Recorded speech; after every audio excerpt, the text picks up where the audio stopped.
The clue that solves a double homicide nearly 2 decades old could come down to DNA taken off of a beer bottle. After years without answers, detectives tell me they think they know who did it.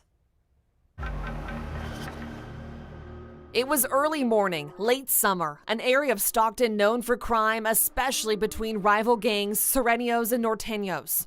A quick trip to the convenience store on Fremont Street turned deadly for a young couple.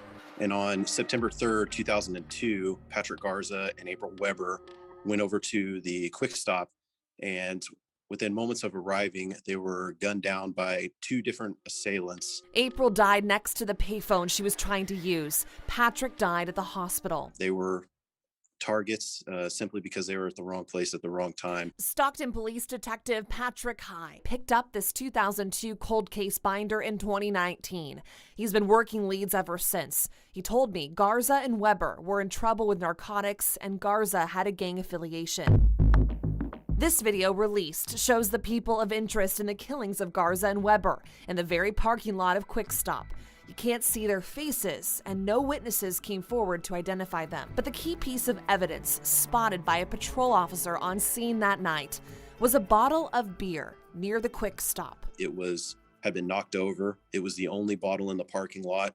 It was still cold to the touch, and the liquid inside of it was still foaming, which indicated to him at 3 a.m. that bottle had just recently got there. The bottle was swabbed for DNA back in 2002, and Detective High recently submitted the sample to the Federal Department of Justice Crime Lab and received a match.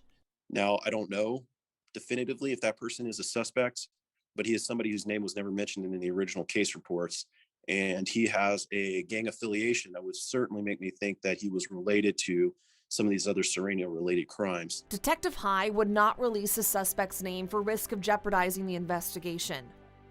I spent a lot of time with Patrick's mother, Sarah, and with April's mother, Rosa. They're both great people. They understand that their kids had issues, but they were able to convey to me the good things that their kids had.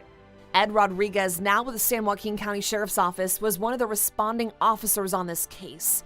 He broke the news to Weber's mother that she was killed. But the pain is always in your heart. The loss, the smile, his smile, his laughter. You miss it all. And I still hear it. I can still hear it in my voice, in my head, and hear his voice. And given all the work done in 2002 and the recent DNA discovery made by Detective High, this case could be solved very soon. A relief for Garza's mother, who's never stopped fighting for the capture of her son's killer. I do think we're closer today to making an arrest than we were 19 years ago. And I am hopeful that in the coming months, sooner rather than later, hopefully, that I can try to close out this case. If you know anything about this case, Stockton Police asks you to call Crime Stoppers. Any tip could be the thing that helps solve this case.